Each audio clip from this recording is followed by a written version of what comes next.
Hello everyone, welcome to my channel Learning Point Academy. तो आज इस वीडियो में हम करने जा रहे हैं काला का क्वेश्चन पेपर नंबर 4, जिसके अंदर सेक्शन सी हम कंप्लीट करेंगे। सेक्शन बी मैं ऑलरेडी आपको करवा चुकी हूँ, इसका लिंक आपको डिस्क्रिप्शन बॉक्स में मिल जाएगा। तो इस सेक्शन में हमारे सारे क्वेश्चन 3 मार्क्स के रहते हैं, जिसके अंदर आपको 12 क्वेश्चंस गिवन होंगे, लेकिन आपको ओनली 8 क्वेश्चंस करके आने हैं। तो चलिए शुरू करते हैं अपना क्वेश्चन नंबर 39। क्वेश्चन में गिवन है some observation are arranged in the ascending order. ये इस तरीके से हमारे पास में कुछ ऑब्जर्वेशन दी हुई है। If the median of the data is 67, तो मीडियन हमारे पास में गिवन है कितना, 67। हमें फाइंड आउट करना है क्या, x। ठीक है, तो हमें x फाइंड आउट करने के लिए मीडियन का अपना क्या फॉर्मूला होता है। सबसे पहले हम n फाइंड आउट कर लेते हैं कि टोटल नंबर ऑफ टर्म्स हमारी कितनी है इस ऑब्जर्वेशन में। तो 1 2 3 4 5 6 7 8, तो टोटल नंबर ऑफ ऑब्जर्वेशन 8 है हमारे पास में। तो मीडियन हमें इवन नंबर, ये एक इवन नंबर है। इवन नंबर के लिए हमारे पास में क्या कंडीशन होती है, n/2th term plus n/2 plus 1th term, और डिवाइड कर देते हैं इसको 2 से। ठीक है, तो m अपने पास में यहाँ पे वैल्यू पुट कर देंगे। m अपने पास में 67 है, इक्वल में n/2 कितना हो जाएगा, 8/2th टर्म, प्लस में यहाँ पे हो गया 8/2 प्लस 1th टर्म, और डिवाइड है ये किससे, 2 से। ठीक है, इसके बाद में हमें क्या करना है, इस 2 को हम इधर क्रॉस मल्टीप्लाई कर देते हैं, तो ये आ जाता है 67 इंटू 2, इक्वल में ये हो जाएगा क्या, 4th टर्म, प्लस में यहाँ पे 8/2 हो गया 4, और प्लस में 1, तो यहाँ से क्या हो जाएगा, ये 5th टर्म हो जाएगा। ठीक है, तो अब 67 इंटू 2 जब हम मल्टीप्लाई करेंगे तो कितना आ जाएगा, 67 इंटू 2, 2 7 जा 4, तो यहां से ये हमारे पास में आ जाएगा 134, इक्वल 4th टर्म हमारे पास में कौन सी है, first second third fourth. Fourth हमारे पास में क्या है, x माइनस 5, प्लस में 5th टर्म कितनी है हमारे पास में, x प्लस 1। ठीक है, तो 134 इक्वल x प्लस x हो गया 2x, और माइनस हो जाएगा 4। ये -4 को हम इधर लेके आ जाएंगे, तो 134 प्लस में 4 इक्वल 2x, तो ये हो गया 138 इक्वल 2x। जब हम x निकालेंगे तो 138/2, तो ये हमारे पास में कितना हो जाएगा, 69। तो x कितना आ गया है हमारे पास में, 69। यही हमारा आंसर हो जाएगा। तो चलिए अपने नेक्स्ट क्वेश्चन की तरफ बढ़ते हैं। Question number 40। ये क्वेश्चन में आपसे मोड पूछा हुआ है, तो मोड को हम किससे रिप्रेजेंट करते हैं, z से रिप्रेजेंट करते हैं। अब ये क्वेश्चन में हमारे पास में ये क्लास इंटरवल गिवन है और ये उसका फ्रीक्वेंसी गिवन है। हमें फाइंड आउट करना है मोड। तो सबसे पहले मोड के लिए मैं आपको फॉर्मूला बता देती हूँ, z equal l plus f1 minus f0 divide twice of f1 minus f0 minus f2 into h। यही होता है हमारा मोड का फॉर्मूला।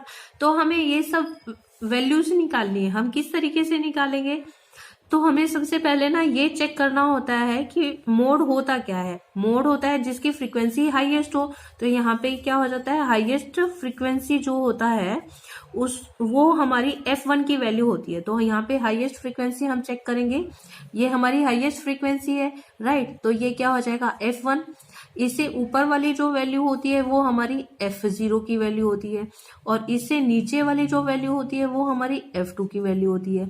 और जो हाईएस्ट फ्रीक्वेंसी होती है वही हमारा इंटरवल काम का होता है, जिससे हम सारी वैल्यूज को यहाँ से निकाल सकते हैं। ठीक है, तो ये इंटरवल के लिए हमारे पास में लोवेस्ट लिमिट क्या है, लोवेस्ट लिमिट यानी कि L कितना है यहाँ पे, 30 है।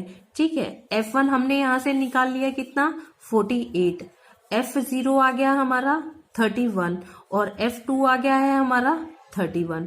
ठीक है, और h यहाँ पे क्या हो जाएगा, h दोनों लिमिट, दोनों के बीच का डिफरेंस होता है ना, upper limit minus lower limit. तो यहाँ पे क्या आ जाएगा, ये 10 आ जाएगा। तो अब ये वैल्यूज को हम ये फॉर्मूले में पुट कर देंगे।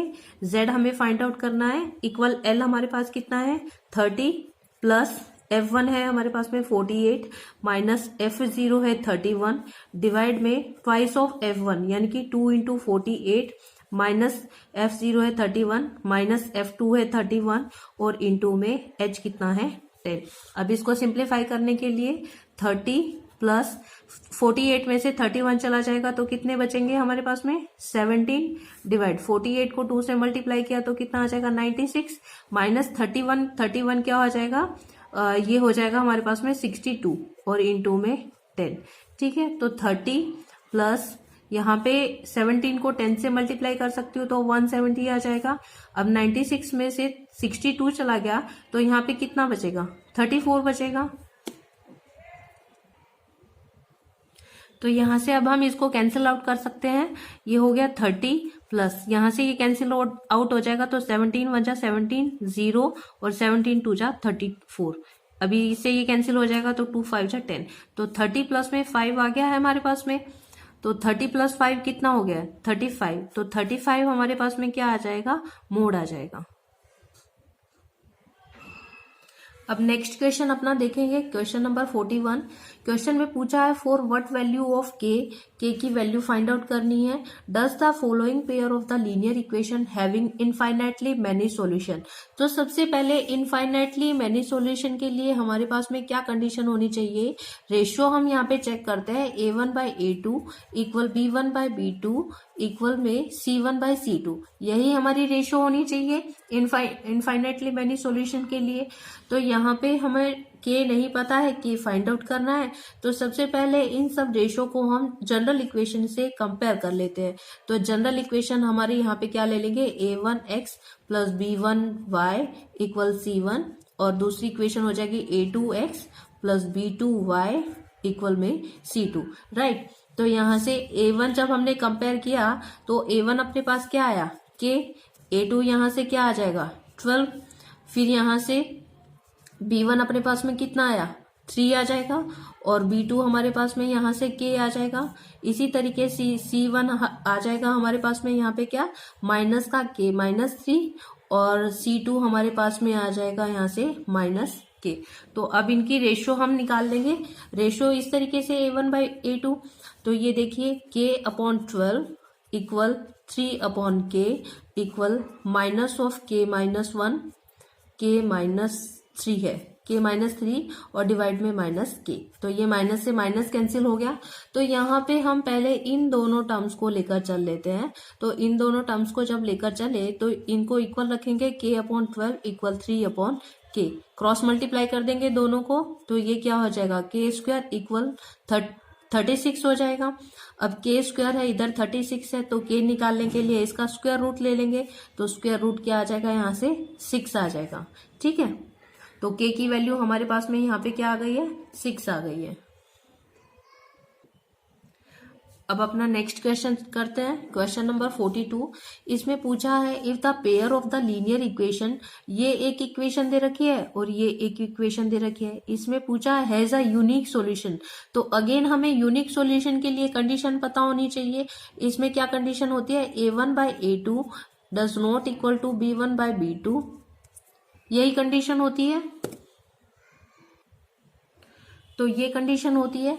अब यहाँ पे वापस से हम देखेंगे तो a1 हमारे पास में कितना है 2 और a2 यहाँ से क्या आ जाएगा p और यहाँ से b1 इस तरीके से देखेंगे तो b1 कितना है 3 और b2 कितना है यहाँ से -6। ठीक है, तो अब ये वैल्यूज को यहाँ पे पुट करेंगे तो ये क्या हो जाएगा 2/p does not equal to 3/-6। इससे ये कैंसिल हो जाएगा तो -2 आ गया। तो इसको किस तरीके से लिखेंगे 2/p does not equal to 1/-2। अब इसको हम क्रॉस मल्टीप्लाई करेंगे तो क्रॉस मल्टीप्लाई करने पे क्या आ जाएगा -4 does not equal to p। तो यहाँ पे क्या हो गया है p does not equal to -4 आ गया है। यानी कि p की वैल्यू हमारे पास में यहाँ पे क्या होनी चाहिए, इसको किस तरीके से लिखेंगे value of p is any real number except -4। ठीक है, क्योंकि डज नॉट इक्वल दिया हुआ है ना, तो डज नॉट इक्वल में आ जाएगा कि -4 के अलावा जो भी रियल नंबर्स होंगे वो हमारी p की वैल्यू आ जाएगी। अब नेक्स्ट क्वेश्चन देखिए, क्वेश्चन नंबर 43। इसमें बोला है find the roots of the quadratic equation. ये क्वाड्रेटिक इक्वेशन दी हुई है यूजिंग द क्वाड्रेटिक फॉर्मूला। तो सबसे पहले इसको ना हम कंपेयर कर लेते हैं ax² प्लस bx प्लस सी इक्वल 0 से। तो यहाँ पे हमारे पास में क्या होगा, ए बी सी की वैल्यूज निकाल लेते हैं। तो बाय कंपेयरिंग क्या हो जाएगा, ए हमारे पास में 25 आ जाएगा, बी हमारे पास में 20 आ जाएगा और सी हमारे पास में -7 आ जाएगा।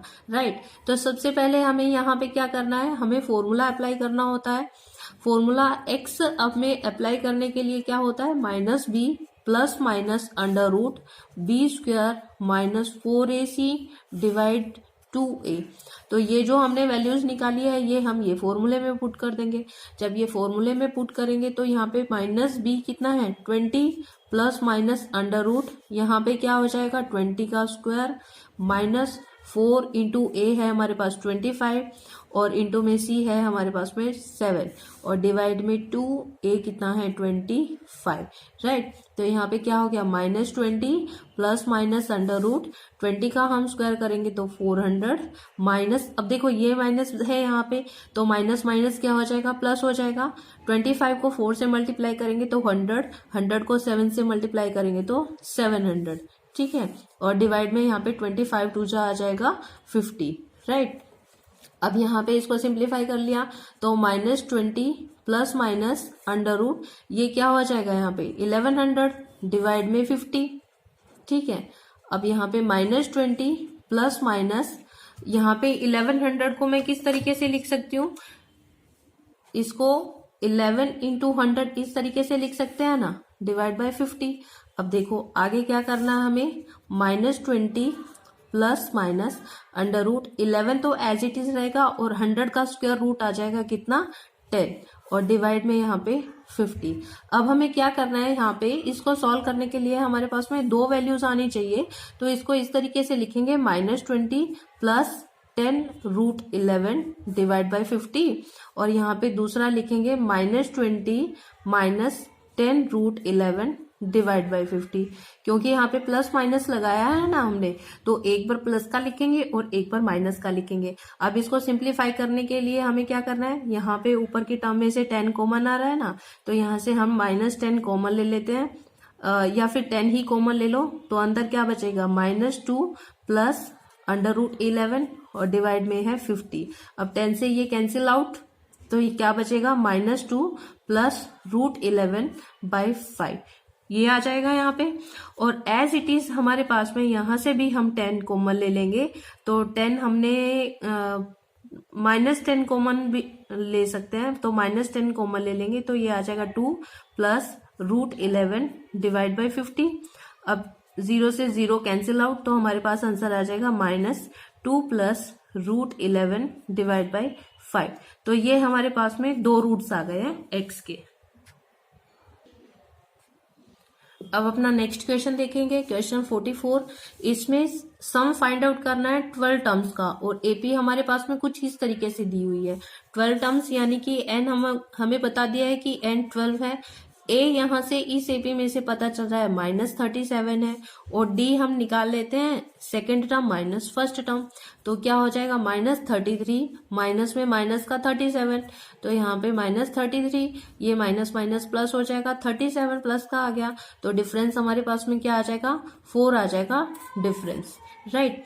तो एसएन के लिए सबसे पहले हमारे पास में फॉर्मूला क्या होना चाहिए, n/2 इंटू में 2a plus n-1 into D, यही फॉर्मूला होने चाहिए। n यहाँ पे हमें गिवन है कि 12 टर्म्स का सम निकालना है हमें, तो n की यहाँ पे वैल्यू रख देंगे 12/2 इंटू में 2, a हमारे पास कितना है -37 प्लस n यहाँ पे रखेंगे 12-1 इंटू में d कितना है 4। अब इसको हम कर लेंगे सिंप्लीफाई, ये कैंसिल आउट हो जाएगा 2 6 12 तो 6 आ गया यहाँ पे। 37 को 2 से मल्टीप्लाई करेंगे तो कितना आ जाएगा माइनस का 74 प्लस 12 में से 1 चला गया तो 11 और 11 को 4 से मल्टीप्लाई करेंगे तो कितना हो गया 44। ठीक है। तो 6 इंटू में अब माइनस का 74 है और प्लस का 44 है तो कितना बचा माइनस का 30। अब इन दोनों को मल्टीप्लाई कर देंगे तो ये हमारे पास में क्या आ जाएगा -180।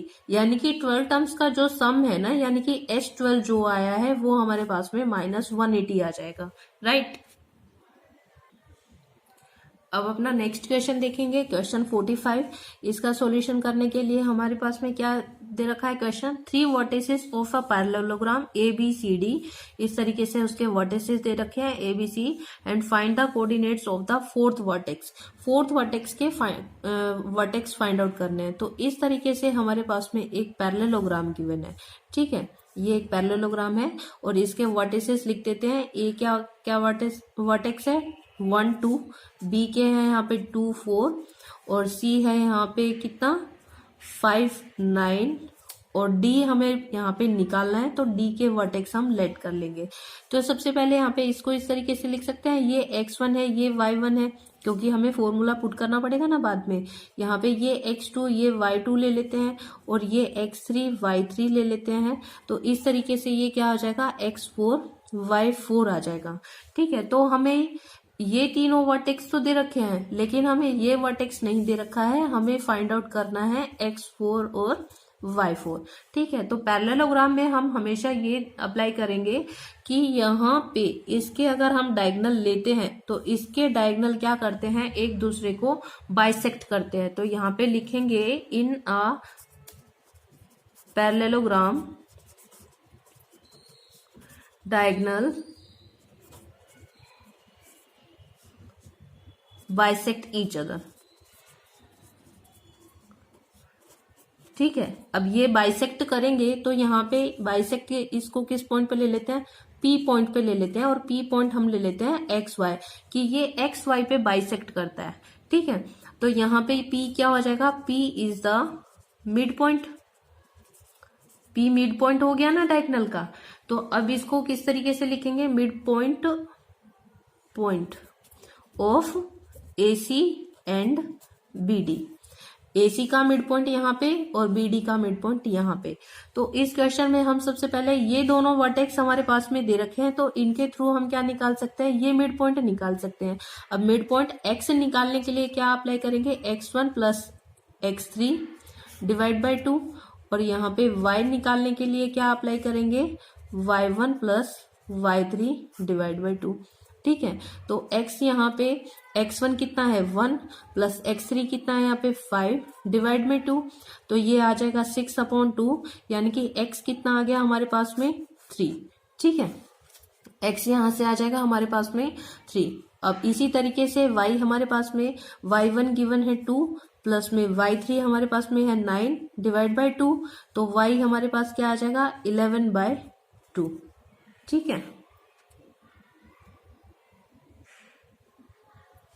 तो यहाँ से y पॉइंट हमारे पास में क्या आ गया है 11/2 आ गया है, ठीक है। तो अब ये पॉइंट हमारे पास में आ गया है क्या 3 11/2, ये पॉइंट आ गया। अब हम इसी फॉर्मूले के तरीके से x4 और y4 निकाल लेते हैं। किस तरीके से, क्योंकि जिस तरीके से AC का मिड पॉइंट था उसी तरीके से P पॉइंट BD का भी मिड पॉइंट है।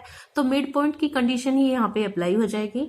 तो यहाँ पे वापस से x लेंगे हम, और अब यहाँ पे क्या करेंगे x2 plus x4 divide by 2, और यहाँ पे y के लिए क्या करेंगे y2 plus y4 divide by 2, क्योंकि ये वर्टेक्स हमने x4 y4 माना था ना, और ये x2 y2 है। इसके लिए अब x यहाँ पे हमारा क्या निकल के आया था 3 इक्वल x2 कितना है 2 प्लस x4 हमें निकालना है, तो डिवाइड बाई 2। अब इसी तरीके से y के लिए भी यहाँ पे सॉल्व कर देंगे। तो y2 पॉइंट कितना है 4 प्लस y4 पॉइंट हमें निकालना है, तो y4 और डिवाइड बाई में 2। y पॉइंट हमारे पास में यहाँ पे कितना था, y पॉइंट था हमारे पास में 11/2, तो यहाँ पे 11/2 लिखना पड़ेगा, आगे लिख देंगे। तो अभी इसको क्रॉस मल्टीप्लाई किया तो 3 2 जा 6 इक्वल 2 प्लस x4, तो x4 पॉइंट यहाँ पे क्या आ जाएगा 6 - 2, यानी कि x4 आ गया है हमारे पास में 4, ठीक है। और यहाँ पे इसको लिखा है 11/2 इक्वल 4 प्लस में y4 अपॉन में 2, तो नीचे ये 2 से 2 कैंसिल आउट, 11 इक्वल में 4 प्लस y4 आ गया। तो y4 पॉइंट इस तरीके से हमारे पास में क्या आ जाएगा 7 आ जाएगा। तो ये x4 y4 जो हमने पॉइंट माना था ना, तो वो पॉइंट आ गया है हमारे पास में क्या 4 और 7, यही हमारा यहाँ पे आंसर आ जाएगा। नेक्स्ट क्वेश्चन देखिए, क्वेश्चन नंबर 46। क्वेश्चन में पूछा है find the point on the Y axis which is equidistant from the point. यानी कि इस तरीके से ना पॉइंट दे रखे हैं, यहाँ पे ये -5 और -2 पॉइंट है, और यहाँ से ये 3 और 2 पॉइंट है। ठीक है, ये ले लिया। और इसने बोला है कि हमें वाई एक्सिस पे ये वाई एक्सिस से ये इक्वी डिस्टेंस है, मतलब कि पॉइंट जो दे रखा है ना वो वाई एक्सिस पे दे रखा है, तो वाई एक्सिस पे एक्स पॉइंट 0 हो जाएगा और वाई पॉइंट वाई हो जाएगा। अब यहां से क्या बोला है, इक्वी डिस्टेंस बोला है।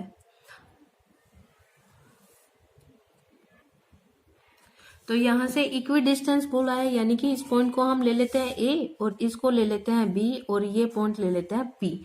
अब क्या इक्वी डिस्टेंस है, यानी कि ए पी इक्वल है किसके, पी बी के। तो यहाँ पे क्या अप्लाई करेंगे, हम डिस्टेंस फॉर्मूला अप्लाई कर देंगे, डिस्टेंस फॉर्मूला। तो डिस्टेंस फॉर्मूला यहाँ पे जब अप्लाई करेंगे तो फॉर्मूला क्या होता है, √x2 - x1 का स्क्वायर प्लस में y2 - y1 का स्क्वायर, यही होता है डिस्टेंस फॉर्मूला। अब हमारे पास में हमें क्या पता चला था कि AP इक्वल में PB के है, तो दोनों डिस्टेंस इक्वल है तो दोनों डिस्टेंस का स्क्वायर भी इक्वल होगा ना, तो इसको PB का स्क्वायर लिख देते हैं। अब यहाँ पे ये पॉइंट हम ले लेते हैं x1 y1 और यहाँ से ये पॉइंट ले लेते हैं x2 y2 सबसे पहले, क्योंकि पहले हम AP निकालेंगे ना, तो AP का स्क्वायर लेंगे।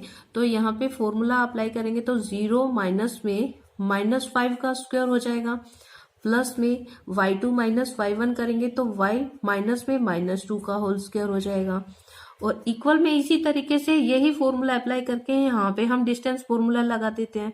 तो यहाँ पे डिस्टेंस फॉर्मूला जब लगाएंगे तो क्या लिख देंगे, 3 - 0 का स्क्वायर प्लस में 2 - y का स्क्वायर। ठीक है, अब इसके बाद में देखिए 0 माइनस माइनस क्या हो जाएगा, प्लस, तो 5 का स्क्वायर करेंगे तो यहाँ पे कितना हो गया, 25 प्लस में। इस तरीके से यहाँ पे देखेंगे तो y माइनस माइनस हो गया, यहाँ पे प्लस का 2 इसका होल स्क्वायर इक्वल में यहाँ पे 3 - 0 यानी कि 3 का स्क्वायर हो जाएगा 9, प्लस में यहाँ पे क्या हो गया है, ये 2 माइनस में y का होल स्क्वायर। अब यहाँ पे 2 होल स्क्वायर आ रहे हैं तो इन दोनों को कैंसिल आउट करेंगे, इक्वल हो जाएगा 20, यहाँ पे आ जाएगा 25 प्लस।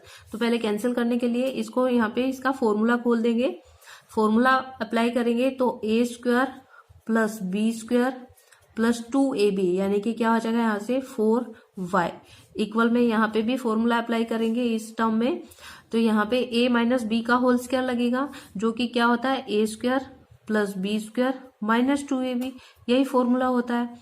तो यहाँ पे हमने अप्लाई किया तो a का स्क्वायर हो गया 4 प्लस में b का स्क्वायर हो जाएगा y का स्क्वायर माइनस में 2ab है, तो यहाँ पे क्या हो जाएगा 4y माइनस का।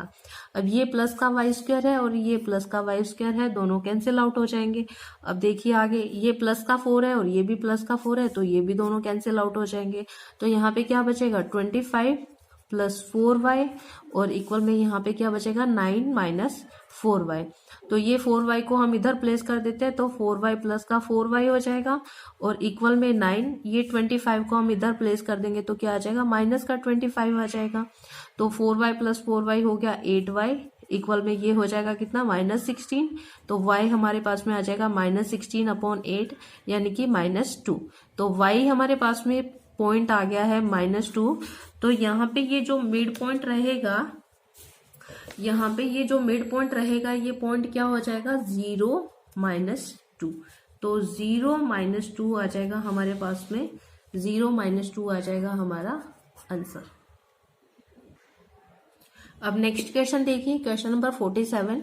इसमें बोला है height of a solid cylinder is 12 centimeter and its diameter is 10 centimeter. A conical cavity of the same height and same diameter is hollowed out from it. Find the total surface area of the remaining solid. यानी कि इस तरीके से एक cylinder given है, ये एक cylinder given है, और इस सिलेंडर का जो हाइट है, इस सिलेंडर की जो हाइट है वो दे रखी है 12 सेंटीमीटर, और इसकी जो डायमीटर दे रखा है, ये डायमीटर जो गिवन है ये गिवन है 10 सेंटीमीटर। तो रेडियस क्या हो जाएगी, 5 सेंटीमीटर, और हाइट है हमारे पास में 12 सेंटीमीटर। ठीक है, अब आगे इसमें बोला है conical cavity of the same height and same diameter, यानी कि इस तरीके से एक कॉन इसमें से निकाल दिया है, होल आउट कर दिया है, ये वाला पार्ट जो है ये निकाल के बाहर रख दिया है। तो हमें इसका total surface area find out करना है। तो इसका टोटल सरफेस क्या आएगा, ये वाला एरिया आएगा। यहाँ से एक तो सिलेंडर का ये वाला एरिया आ गया ना, तो यहाँ पे लिखेंगे total surface area of remaining solid.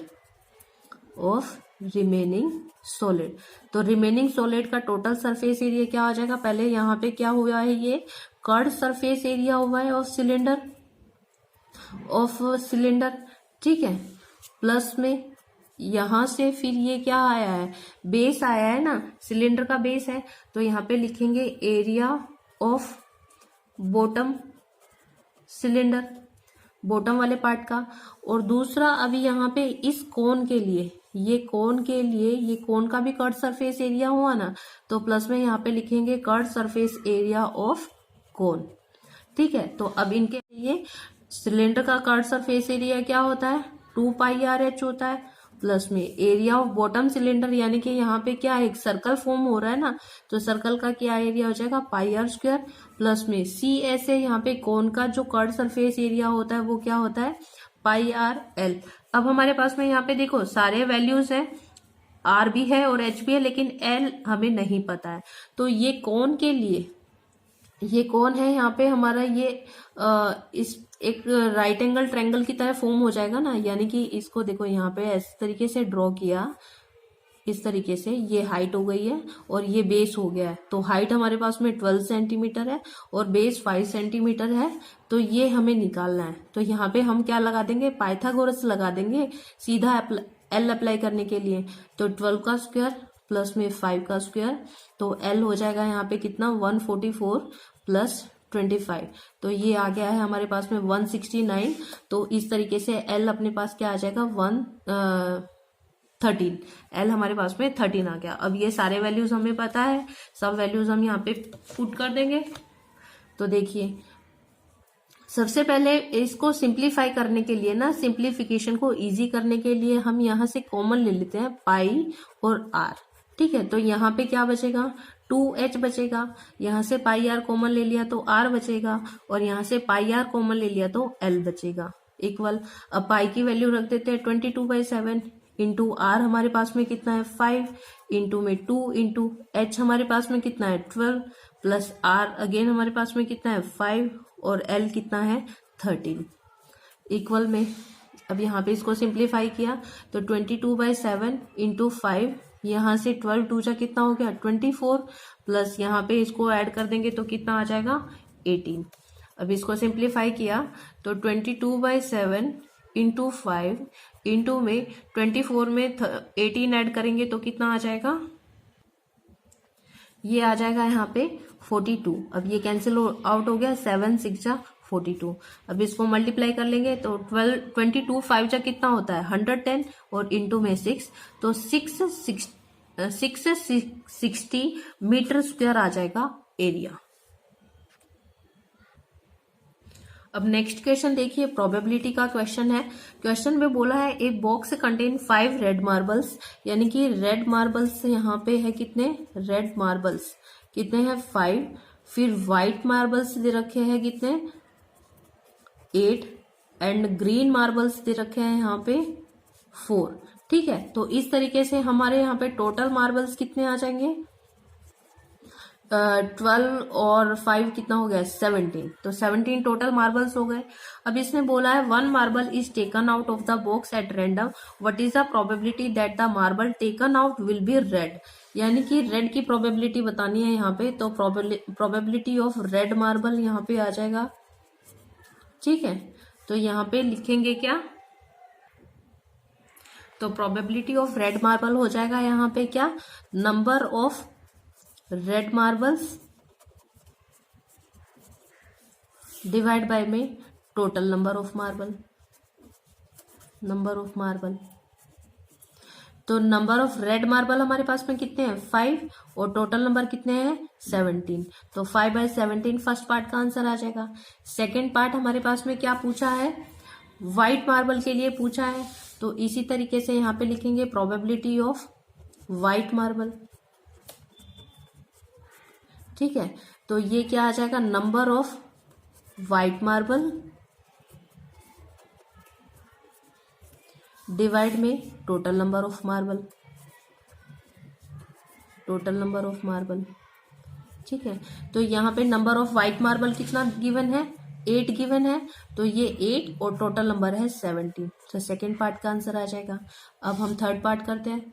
Third part में क्या पूछा है, यहाँ पे पूछा है नॉट ग्रीन के लिए पूछा है। नॉट ग्रीन यानी कि ग्रीन नहीं होने चाहिए, रेड और व्हाइट हो जाएंगे, तो यहाँ पे लिखेंगे क्या, प्रोबेबिलिटी ऑफ नॉट ग्रीन। तो नॉट ग्रीन के लिए यहाँ पे आ जाएगा number of white and red marble. ठीक है, और डिवाइड में total number of marble, total number of marble. तो व्हाइट कितने हैं हमारे पास में 5 प्लस रेड कितने हैं 8 और डिवाइड बाय में 17, तो 13 अपॉन में 17 आ जाएगा हमारा थर्ड पार्ट का आंसर। अब नेक्स्ट क्वेश्चन देखिए, क्वेश्चन नंबर 49, ये भी प्रोबेबिलिटी का क्वेश्चन है। A die is thrown once thrown की हुई है, तो यानी कि टोटल नंबर कितने आएंगे 1 2 3 4 5 एंड 6, तो टोटल नंबर यहाँ पे क्या हो जाएंगे 6। ठीक है, पूछा है find the probability of getting prime number.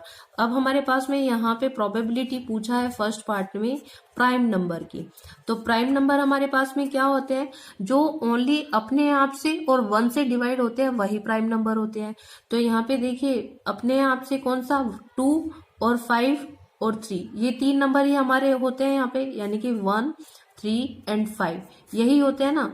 तो यहाँ पे लिखेंगे number of prime number divide by में टोटल नंबर। तो प्राइम नंबर हमारे पास में कितने आ गए 3 अपॉन में टोटल नंबर कितने हैं 6, तो 1 अपॉन में 2 आ गया आंसर फर्स्ट पार्ट का। अब सेकंड पार्ट बोला है, सेकंड पार्ट में क्या पूछा है, ए नंबर लाइंग बिटवीन 2 एंड 6, यानी कि 2 और 6 के बीच में कितने नंबर लाइक करते हैं, 3 नंबर लाइक करते हैं ना, 3 4 एंड 5, 3 नंबर ही लाइक करते हैं। तो यहाँ पे प्रोबेबिलिटी पूछा है नंबर लाइंग बिटवीन 2 एंड 6, तो 3 नंबर हुए 3 4 5, तो यहाँ पे नंबर आ जाएंगे हमारे पास में 3 4 एंड 5 और डिवाइड बाय में टोटल नंबर। ठीक है, तो ये हो गया 3 अपॉन में 6, तो अगेन 1/2 आ जाएगा हमारा आंसर। अब थर्ड पार्ट इसमें पूछा है एन ओड नंबर। अब ओड नंबर हमारे पास में कौन कौन से होते हैं 1 3 एंड 5, तो यहाँ पे प्रोबेबिलिटी लिख देंगे, प्रोबेबिलिटी ऑफ ओड नंबर। तो यहाँ पे आ जाएंगे number of odd numbers divide by में टोटल नंबर। तो ओड नंबर कितने हुए हमारे पास में 1 3 एंड 5 हुए ना, यानी कि 3 अपॉन में 6, तो 1/2 आ जाएगा इसका आंसर। अब नेक्स्ट क्वेश्चन देखिए, हमारा लास्ट क्वेश्चन आज की वीडियो का। For a given frequency distribution if sum of fi xi दिया हुआ है, sum of fi xi given है 325 और समीशन ऑफ fi गिवन है 25। इसने मीन पूछा है, तो मीन निकालने के लिए यानी कि x बार निकालने के लिए हमारा फॉर्मूला क्या होता है, summation of fi xi divide में समीशन ऑफ fi, यही फॉर्मूला होता है ना। तो हमारे पास ये कितना गिवन है 325 और ये कितना गिवन है 25। अब इसको डिवाइड कर देंगे हम, तो डिवाइड करने पे चला जाएगा ये 25 1 जा 25 और 25 3 जा 75, यानी कि x बार जो आया है वो हमारे पास में आ जाएगा 30 आंसर। तो आज हमने सेक्शन सी कंप्लीट कर लिया है। नेक्स्ट वीडियो में हम सेक्शन डी कंप्लीट करेंगे। आपको मेरा वीडियो कैसा लगा प्लीज कमेंट बॉक्स में कमेंट करके बताएं और प्लीज मेरे चैनल को लाइक करिए, सब्सक्राइब करिए एंड शेयर करिए। Thank you.